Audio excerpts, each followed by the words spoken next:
জাতীয় ঐক্যমত কমিশনের সাথে সংলাপের সংস্কার প্রস্তাবের ১১৪টি সুপারিশের বিষয়ে একমত হয়েছে নাগরিক ঐক্য।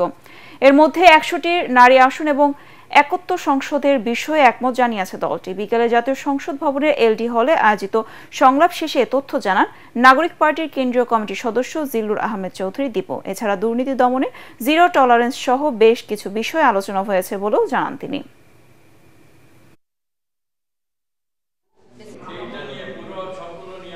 আমরা দ্বৈত পার্লামেন্ট যেটা ওনারা প্রস্তাব করেছেন, আমরা সেই দ্বৈত পার্লামেন্টে আমরা একমত হই নাই।